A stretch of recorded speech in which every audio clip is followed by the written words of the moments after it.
마가복음 12장 18절에서 27절까지입니다.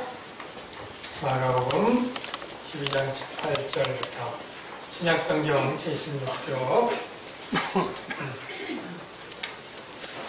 교독하겠습니다. 제가 먼저 읽겠습니다. 부활이 없다 하는 사두개인들이 예수께 와서 물어 이르되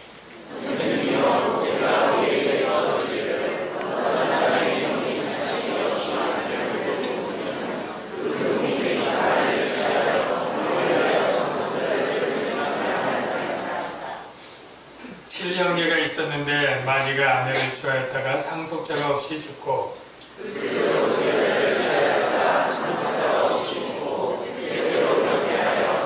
일곱이 다 상속자가 없었고 최후의 여자도 죽었나이다.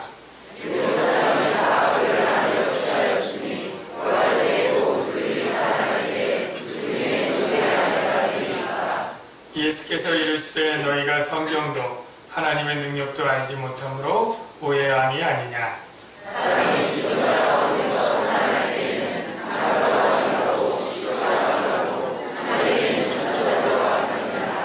죽은 자가 살아난다는 것을 말할진대 너희가 모세의 책 중 가시나무 떨기에 관한 글에 하나님께서 모세에게 이르시되 나는 아브라함의 하나님이요 이삭의 하나님이요 야곱의 하나님이로라 하신 말씀을 읽어보지 못하였느냐.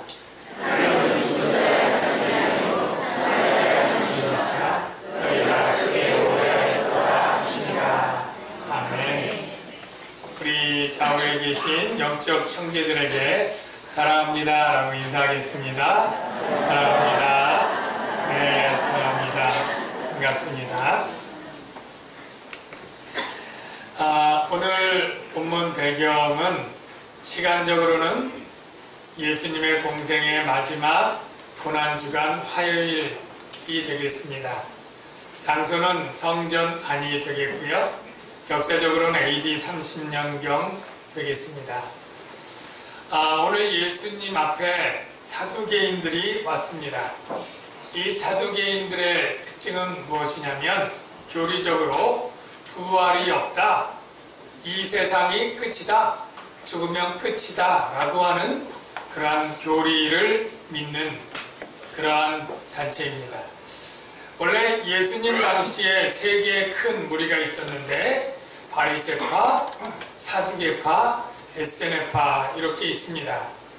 이 사두개파는 사독 대제사장이라고 있잖아요. 다윗왕 또 솔로몬 시대에 그 사독 대제사장의 후손들, 그래서 그 이름 따라 사두개파 이렇게 되었는데요.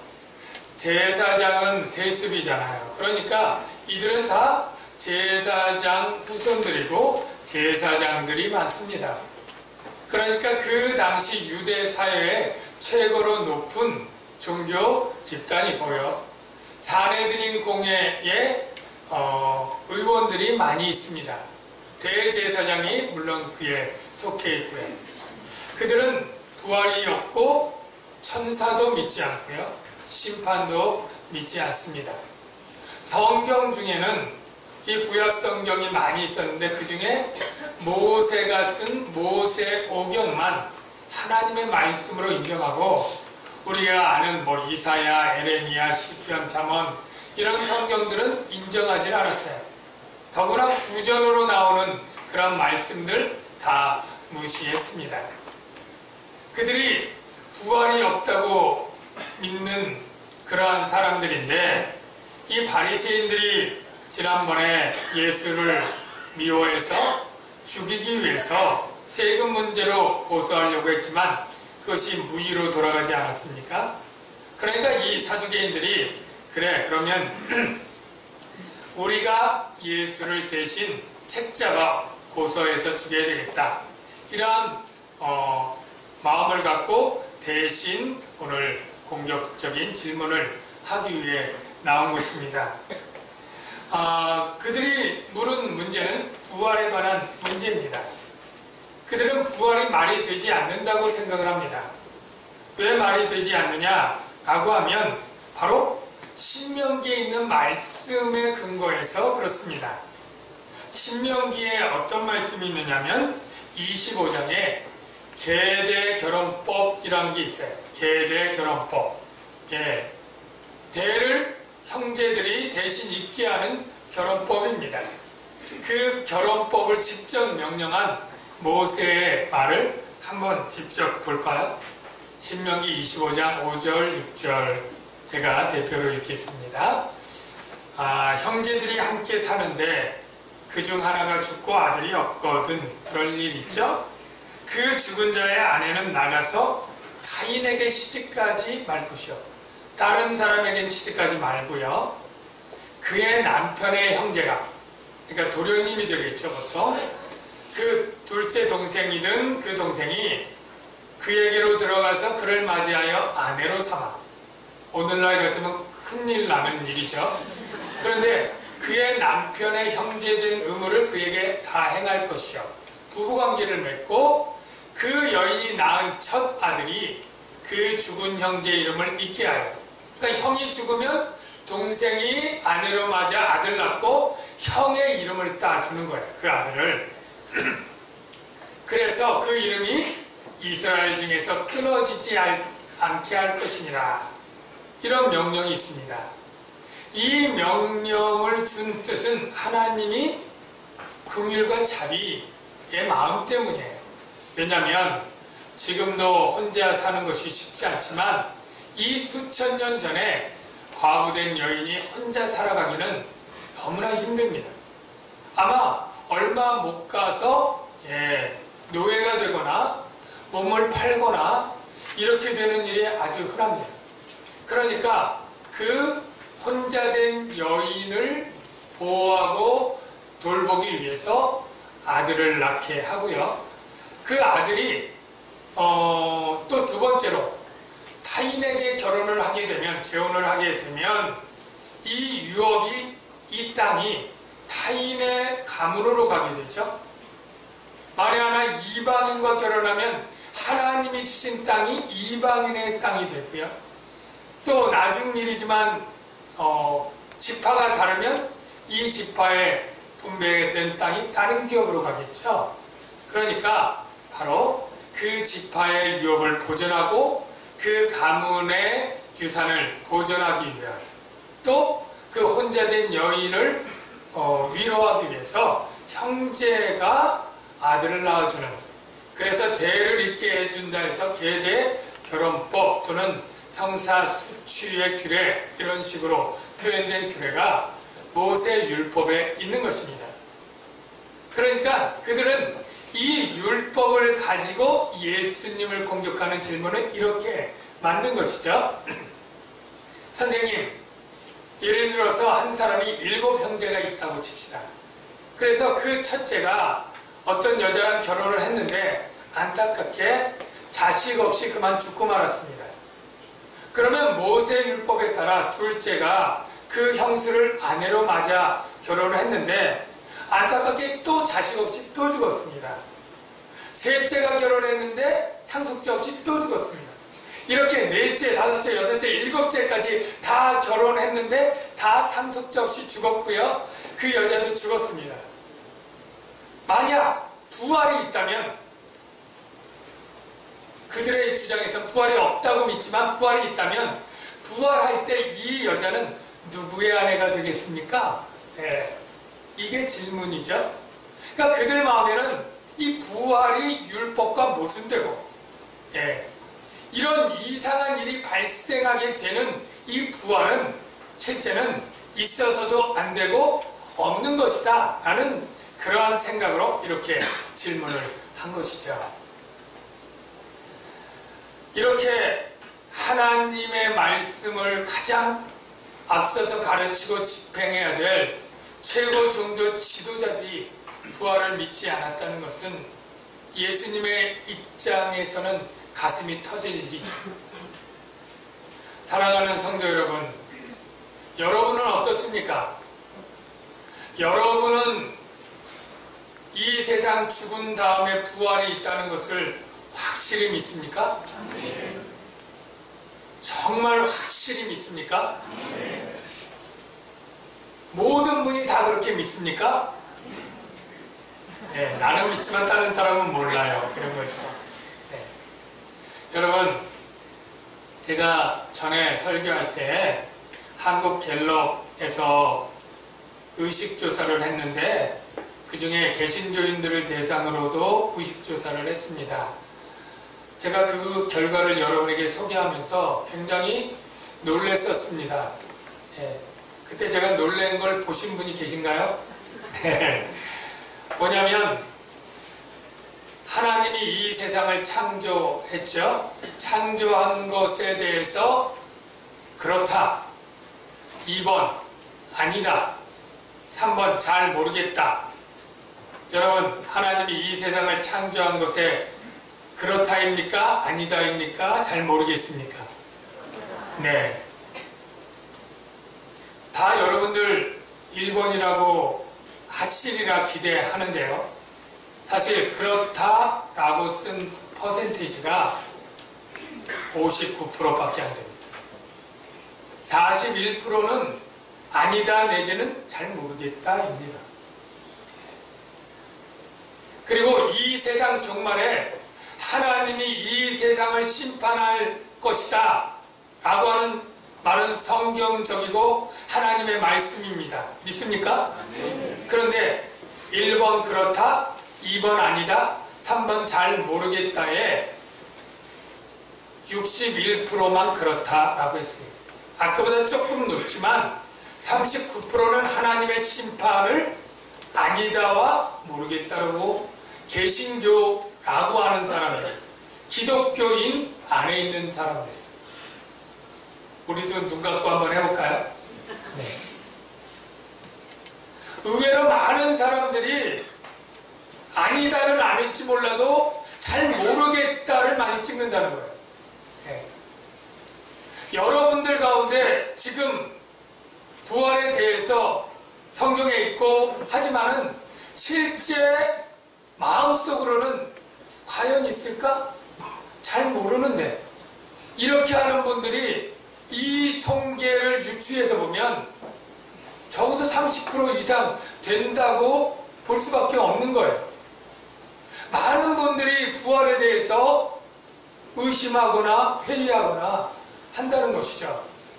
이 사두개인처럼 말이죠. 그러면 그분들은 무엇 때문에 신앙생활을 하나요? 왜 신앙생활을 할까요? 라고 묻고 스스로 생각해 보았습니다. 몇 가지 떠오르는 생각은, 첫째는 교회 가면 마음이 평안하니까. 많은 분들이 그렇게 대답을 합니다. 교회 가면 그래도 기도하고 사람들이 있고 하면 염려 근심을 좀 놓아서 평안할 수 있으니까 그렇기 때문에 교회 가는 사람들이 있고요. 또 이런 대답이 있겠죠. 그래도 교회가 좋은 것 가르치니까. 애들 주일학교 보낼 때 교회가 그래도 나는 안 믿지만 나쁜 거 가르치겠어? 네, 좋은 거 가르치지. 윤리적으로 좋은 걸 가르치니까 교회 보내기도 하고 다니기도 하는 분들이 많이 있는 거죠. 사실 기독교의 윤리는 어떤 종교의 윤리보다 훌륭하고 은혜롭죠. 예. 그래서 원수를 사랑해라. 대접받고자 하는 대로 남을 대접하라. 비판하지 말라. 너희의 헤아리는 헤아리는 대로 도로 받는다. 이런 말씀들은 정말로 탁월한 윤리적이고 은혜로운 것들이죠. 그래서 부활은 안 믿어도 교회 나가는 거죠. 또 어떤 사람들은 이럴 수 있어요. 그래도 종교기관 중에 기독교가 제일 구제나 봉사를 많이 합니다. 예.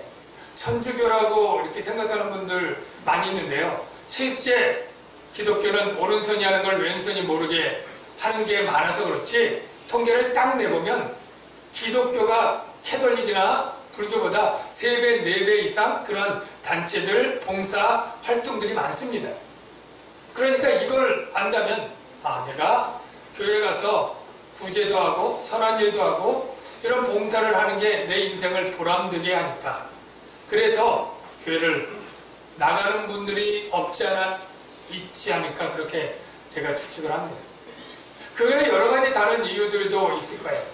이 세상에서 어떠한 도움을 받고 치유를 받고 문제 해결을 위해서 교회 나가는 분들이 있는 것이죠. 여러분, 그러나 부활을 모른다고 하면 그는 엄밀하게 말해서 기독교인이라고 할 수 없습니다.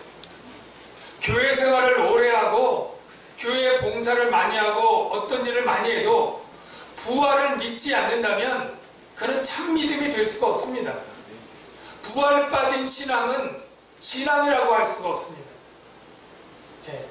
그의 신앙은 헛된 것이고 물거품 같은 것입니다. 이 세상의 복을 위해서라면요, 여러분 불교 믿는 게 더 낫습니다. 이 세상만을 위하면 당장 무속인을 찾아가는 게 마음의 위로와 평화를 더 얻을지 모릅니다. 우리 기독교는 오히려 이 세상의 복과 위로가 아니라 저 세상 하나님 나라의 위로 때문에 우리가 죽음을 앞에 두고 환난을 당해도 믿음을 지키는 것인 줄로 믿습니다. 부활이 없다는 이들에게 예수님이 어떻게 대답을 하셨을까요? 여기 24절부터 한번 볼까요? 예수께서 이르시되 너희가 성경도 하나님의 능력도 알지 못함으로 오해함이 아니냐. 그들이 이렇게 부활을 몰랐던 이유가 뭐라고요? 성경과 하나님의 능력을 몰랐기 때문에. 우리 남양주광역교회 성도님들이 다 부활을 확신하기를 주의 이름으로 축원합니다. 그런데 혹여라도 내가 아직 부활에 대해서 잘 믿음이 없다, 나도 잘 의심이 된다, 나도 긴가민가하다 하는 분들, 속으로라도 그렇게 생각하시는 분들, 그 이유가 뭐라고요? 성경을 잘 모르기 때문이다. 여러분이 성경을 더 배우시기를 바랍니다. 설교를 더 열심히 들으셔야 됩니다. 공부하는데 시간과 투자를 하시기를 바랍니다. 우리가 초등학교부터 대학교, 대학원까지 얼마나 많은 시간 공부합니다. 그런데 그 시간 우리 교회에서 이거 체계적으로 배우는데 2년이면 됩니다.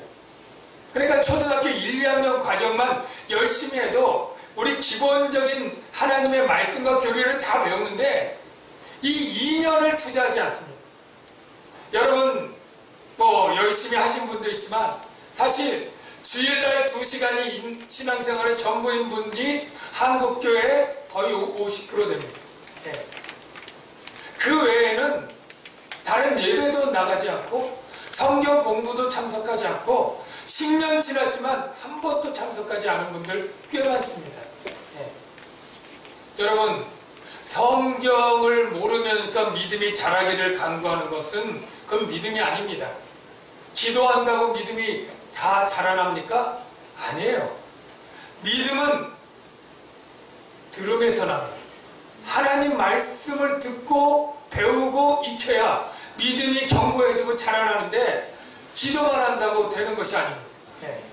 성경을 배우시기를 주의 이름으로 축복합니다. 그래서 세상에 거짓된 사상이 난무하고 부활에 대해서 잘못된 가르침이 있다 할지라도 여러분이 흔들리지 않는 믿음을 갖게 되기를 주의 이름으로 축원합니다. 왜냐하면요, 요즘 부활에 대해서 이 성경적인 믿음을 갖지 않는 사람들이 신학 교수들 가운데도 있고요, 박사 가운데 있습니다. 부활을 말은 하죠. 그런데 부활을 어떤 식으로 말하느냐면 우리가 믿는 것처럼 예수님이 실제 역사적 사건으로 부활했고 우리가 실제 역사 안에서 부활할 것이 아니라 실존적이고 개념적인 의미로 부활을 얘기한다고 했죠. 현대신학에서 그런 주장들을 합니다. 즉, 여러분 중에 어떤 분이 아버님이 일찍 돌아가셨어요. 그런데 그분은 늘 이렇게 말하고 다니죠. 우리 아버지는 제 마음속에 살아계십니다. 저는 언제나 그분이 했던 말씀을 기억하고 그분의 유언을 따라 살고 있고요.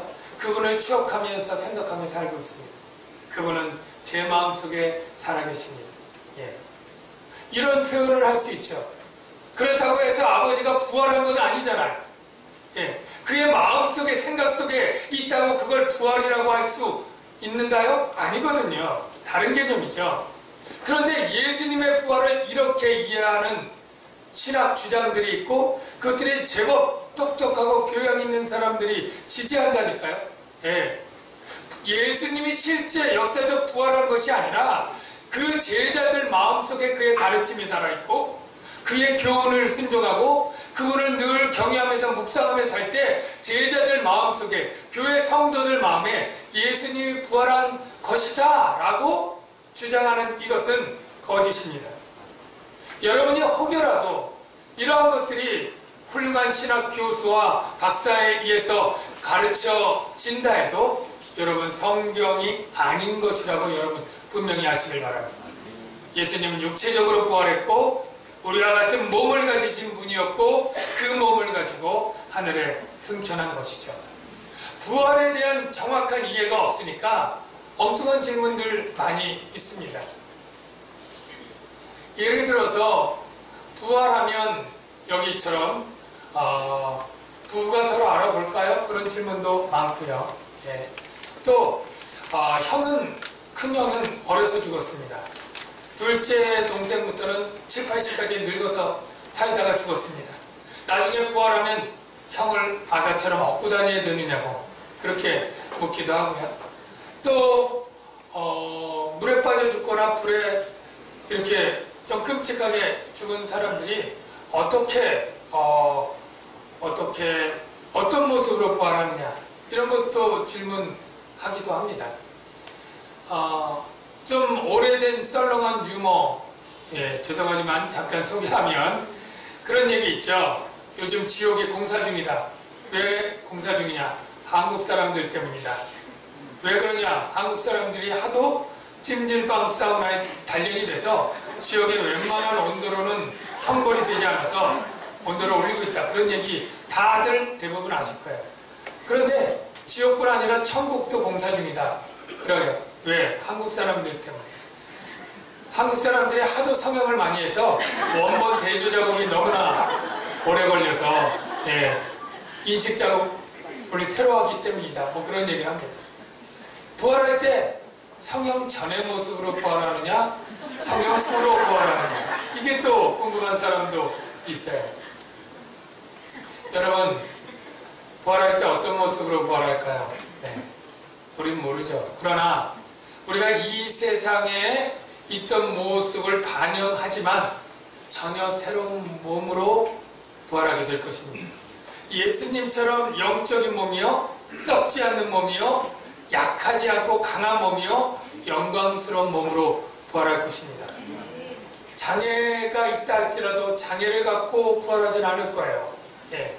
어린아이 때 죽었건 불로 죽었건 끔찍하게 죽었다고 해서 그 모습으로 부활하지 않고 그의 가장 건강하고 온전한 모습으로 아마 부활하리라 그렇게 믿습니다.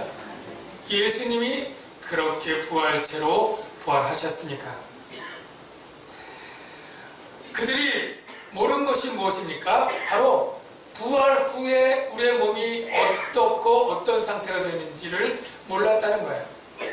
그래서 25절에 사람이 죽은 자 가운데서 살아날 때는 장가도 아니가고 시집도 아니가고 즉 결혼관계가 아닌 것입니다. 그러니까 재혼을 하신 분이 있거나 뭐 여기처럼 7번을 남편이 있어도 누구 아내가 될지 고민하는 것이야말로 성경을 모르는 의문이 되는 거죠. 결혼관계가 아예 없습니다. 천사와 같습니다. 이걸 또 오해하면 천사처럼 되나? 천사가 되나? 이렇게 오해하는 분도 없잖아 있는데 천사가 되는 거 아닙니다. 우리는 하나님의 자녀고 천사는 영만 있고 몸이 없잖아. 우리는 몸을 가진 하나님의 자녀의 신분으로 천사는 부리는 영이 될 정도로 높은 자로 부활하게 되는데 왜 결혼이 없습니까? 바로 이 세상에서는 생육하고 번성해야 되고 죽음으로 종족이 끊어지는 일들이 있기 때문에 하나님의 명령을 따라서 생육하고 번성하기 위해서는 결혼해서 자녀들을 낳고 종족을 번식시켜야 됩니다. 그러나 새하늘과 새 땅은 죽을 일이 첫째 없습니다. 그리고 더 이상 그 안에서 결혼을 통해 자녀를 낳고 번성하는 일이 필요 없습니다. 하나님의 선택된 모든 정한 수, 요한계시록의 상징에 의하면 14만 4천, 하나님의 구원받을 이스라엘과 이방인의 총 하나님의 백성의 수가 차면 그것으로 영원히 가는 것이죠. 그래서 그들이 이런 어리석은 질문을 했고요. 성경을 모르기 때문이다. 사랑하는 성도 여러분, 여러분이 성경을 배우는 일에 열심을 내시기를 주의 이름으로 축원합니다. 우리의 믿음, 세상의 여러 가지 위협 가운데 아무리 섰다 한다 할지라도 넘어질 수 있는 일들이 계속 있습니다. 주님 오실 때까지, 아니면 내가 주님께 갈 때까지 여러분의 믿음이 흔들리지 않고 견고하기 위해서 하나님의 말씀을 계속적으로 배우고 확신 가운데 거하는 여러분들이 되시기를 주의 이름으로 축원합니다. 두 번째, 뭘 몰라요? 하나님의 능력을 몰랐다. 하나님의 능력. 왜 그러냐면 그들은 죽은 자가 어떻게 살아나겠어? 이미 죽어서 썩었는데, 이미 티끌이 되었는데, 이 티끌이 된 이자가 어떻게 다시 부활한다는 거야? 있을 수가 없어. 이렇게 생각을 한 거죠. 그런데 예수님이 하나님이 죽은 자를 살리는 능력의 하나님인 것을 어떻게 변증하느냐? 바로 출애굽기 3장에 있는 말씀이에요. 26절 한번 같이 볼까요? 읽어보겠습니다. 시작. 죽은 자가 살아난다는 것을 말할진대 너희가 모세의 책 중 가시나무 떨기에 관한 글에 하나님께서 모세에게 나는 아브라함의 하나님이요 이삭의 하나님이요 야곱의 하나님이로라 하신 말씀을 읽어보지 못하였느냐. 하나님은 죽은 자의 하나님이 아니라 산 자의 하나님이시라 너희가 크게 오해하였도다. 이게 무슨 내용인지 논리적으로 잘 이해가 안 되시는 분들이 있을 수 있어서 제가 조금 자세히 설명하면, 모세가 80세에 미디안 광야에 목동이 되었을 때 하나님이 모세에게 나타나 부르시죠. 그 소명을 주는 장면이 바로 성경에 기록되어 있는데요. 출애굽기 3장이 있는데요. 여호와의 사자가 떨기나무 가운데로부터 나오는 불꽃 안에서 그에게 나타나시니라. 그가 보니 떨기나무에 불이 붙었으나 그 떨기나무가 사라지지 아니하느니라. 이상한 일이 생긴 거예요. 모세가 양치기 하려는 앞에 떨기나무가 있는데 거기 불이 붙었어요. 불이 막 타오르면 어떻게 돼요? 나무가 다 타고 떨어지고 재가 되고 막 이렇게 타야 되는데 불이 계속 타는데 떨기나무는 싱싱한 거예요. 생생한 거예요.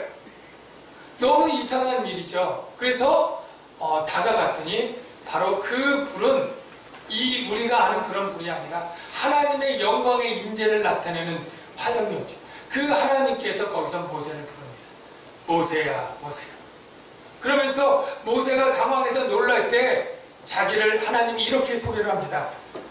또 이르시되 나는 내 조상의 하나님이니 아브라함의 하나님, 이삭의 하나님, 야곱의 하나님이라. 아브라함의 하나님, 이삭의 하나님, 야곱의 하나님, 이게 왜 이상하냐면 모세와 이 아브라함 시대는 수백 년이 지난 거예요. 이미 아브라함, 이삭, 야곱은 다 죽어서 무덤에서 흙이 되고 진토가 되고 티끌도 안 남을 정도의 세월이 흐른 겁니다. 그런데 하나님이 그 티끌밖에 안 된 그 존재를 향해서 내가 아브라함과 이삭과 야곱의 하나님이다 라고 말했다는 거예요. 그건 사두개인도 부정할 수 없는 사실이죠. 그들이 믿고 있는 모세 오경 안에서 발췌한 거니까요. 사실은 예수님이 구약성경에 더 부활에 대해 확실한 본문들을 많이 알고 계셔요. 이사야 예언이나 다니엘에 보면 죽은 자의 부활에 관한 명백한 예언들이 있습니다. 그거 잠깐 소개해 볼까요? 이사야 예언을 먼저 보면 주의 죽은 자들이 살아나고 그의 시체들은 일어나리라. 티끌에 누운 자들아 너희는 깨어 노래하라. 다니엘서에 보면 그때 내 백성 중 책에 기록된 모든 자가 구원을 받을 것이라. 땅의 티끌 가운데에서 자는 자 중에 많은 사람이 깨어나 영생을 받는 자도 있겠고, 이 이사야 다니엘은 명백하게 죽은 자들이 살아나고 티끌 같은 자들이 살아난다, 이런 표현들이 있어요. 근데 사두개인들이 모세의 오경 외에는 권위를 인정하지 않아요. 그러니까 예수님이 그 명백한 말씀 말고도 그들이 인정하는 모세의 오경 가운데서 변증하는 거예요. 그래서 출애굽기 얘기를 하면서 모세가 너희도 부정할 수 없이 아브라함의 하나님, 이삭의 하나님, 야곱의 하나님이라고 했는데, 하나님은 죽은 먼지들의 하나님이냐 산자의 하나님 아니냐 라고 할 때 할 말이 없는 거예요. 그렇거든요. 그들이 신뢰하는 하나님은 살아계신 자의 하나님이라면 무슨 결론이 도출됩니까? 이미 아브라함과 이삭과 야곱은 죽어 먼지가 되었어요. 사라졌어요. 그러나 하나님 앞에 그들은 죽어 없어진 게 아니라는 거죠. 그들의 영혼이 지금도 하나님 앞에 살아있다는 거예요. 하나님은 지금도 아브라함과 이삭과 야곱의 영혼과 마주 대화하는 분이라는 거예요. 그래서 수백 년 지난 모세에게도 나는 아브라함의 하나님이야. 아브라함은 하나님과 그 아침에도 영적으로 대화를 했었을 거예요. 그리고 이 아브라함과 이삭과 야곱이 어떻게 해요? 나중에 하나님의 완전한 몸으로 신령한 몸을 덧입고 재림할 때 다시 부활시킬 하나님이라고 하는 의미가 이 안에 있어요. 하나님은 수백 년 지나 티끌만 남은 존재라도 온전한 몸을 가진 부활체로 부활시킬 수 있는 전능한 하나님인 것을 여러분 믿으시기 바랍니다. 그런데 이들이 믿지 못했다는 거예요. 너희들이 하나님의 능력을 모르는 거예요. 사랑하는 성도 여러분, 그리스도인들 가운데 부활을 믿지 않는 사람들도 한마디로 말하면 성경 모르고 하나님의 능력 모르기 때문 아닐까요? 아니, 창조가 하나님의 말씀으로 모든 생명체를 있으라 하니까 있게 되었다면, 하나님이 그 썩어서 먼지밖에 안 남았지만 그 존재로 다시 생명체를 만드는 것은 훨씬 더 쉽고 간단한 일 아니겠습니까? 여러분, 부활이 분명히 있음을 의심하지 마시기 바랍니다. 이 세상이 전부가 아닙니다. 이 세상 끝에 반드시 영원한 세상이 있고, 우리가 주목해야 될 세상은 사실 이 세상이 아니라 영원히 살게 될, 그리고 영광에 중한 그 세상, 부활 후의 세상에 우리의 소망이 있는 줄로 믿습니다. 제가 전에 어떤 시를 보게 되었는데, 여러분도 잘 아는 유명한 시입니다. 이 또한 지나가리라 하는 것입니다. 원래 이 또한 지나가리라의 처음은 다윗 왕이 쓴 반지에 솔로몬이 새겨놓은 글귀에서 시작됐다, 그러한 얘기도 전해지는데요. 어쨌든 이것을 시로 쓴 사람은 렌터 윌슨 스미스라고 하는 사람이 영문으로 쓴 건데요. 그를 한국의 류시화라고 하는 시인이면서 번역가가 그것을 번역해 내었는데, 많은 사람들이 사랑하고 있는 시가 되었다고 해요. 그 중에 딱 4단락 중에 2단락만 제가 한번 읽어드리도록 하겠습니다. 슬픔이 그대의 삶으로 밀려와 마음을 흔들고 소중한 것들을 쓸어가 버릴 때면 그대 가슴에 대고 다만 말하라. 이것 또한 지나가리라. 행운이 그대에게 미소 짓고 기쁨과 환희로 가득 찰 때, 근심 없는 날들이 스쳐갈 때면 이 진실을 조용히 새기라. 이것 또한 지나가리라. 여러분, 슬픔이나 기쁨이나 이 세상에 있는 많은 것들이 정말로 다 지나갈 뿐이다 라는 거죠. 힘들고 고통되고 낙심되는 사람에게도 이것은 위로가 되겠죠. 지나가니까. 지금 막 잘되고 형통해서 아주 위대한 업적을 세운 어떤 사람도 겸손할 수 있겠죠. 교만하지 않고. 이것도 지나갈 것이니까. 우리의 삶에 있어서 낙심한 자에게 위로도 주고 또 높은 자에게 겸손할 수 있는 좋은 시이기도 하는데요. 그런데 뭔가 조금 아쉬운 것 같아요. 저는. 네. 이거 지나가고 나면 그러면 그 다음은 어떻게 되는가? 지나가서 끝이고 그 끝 다음엔 무엇이 있는가? 여기에 대해서는 신앙인을 볼 때 저게 참 아쉬운 거예요. 여러분, 물론 이 세상 지나갈 거예요. 슬픔도 기쁨도 내가 주를 위해 섬겼던 것도 내가 봉사했던 것도 그냥 다 지나가 버리면 우리 그리스도인들은 얼마나 억울할까요? 여러분들이 예수님 믿고 신앙생활한 게 십수년이고 수십 년인데 내가 주를 위해서 예배하고 찬양하고 봉사하고 헌금하고 이런 거 다 지나가고 끝이면 우리 그리스도인들은 바울에 의하면 더욱 불쌍한 자가 되는 것 아닙니까? 이 세상이 전부라면 지나가고 말 것이면 얼마나 허무하고 헛되겠습니까? 사랑하는 성도 여러분, 이것 또한 지나가지만 우리에겐 반드시 새로운 세상이 올 것입니다. 지나갈 이 세상보다 더 영원한 세상, 더 참되고 중대한 세상이 부활 후에 우리에게 다가올 것이고 그것은 지나가지 않는 영원한 세상이 될 거예요. 그런데 그 영원한 세상을 준비하는 것은 이 세상에서 해야 되는 겁니다. 우리가 왜 핍박을 당하고 고난을 당하고 어려움도 참아내면서 신앙생활합니까? 지나가고 없어질 이 세상이 전부가 아니기 때문 아닙니까? 우리가 왜 어려운 때에도 11조 헌금 내고 왜 힘든데도 봉사하고 왜 내가 시간을 들여 주의 일을 왜 합니까? 왜 예배를 드립니까? 지나가고 말 이 세상이 전부라면 정신 나가는 것이죠. 우리가 그렇게 할 수 있는 것은 이곳에서 주를 위해서 드려진 한 방울의 땀 1분 1초의 시간도 다 잊혀지지 않고 지나가지 않고 하나님께 기억된 바들 하나님께 영광의 상으로 갚아주실 수 있다는 믿음 때문인 것이죠.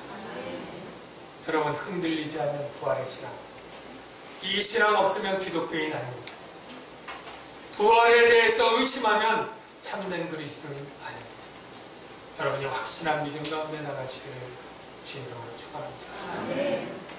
우리 이 시간에 같이 찬양을 하나 하는데요, 잘하는 찬양입니다. 바로 주 하나님 독생자에서 우리에게 부활을 위해서 예수님이 이 땅에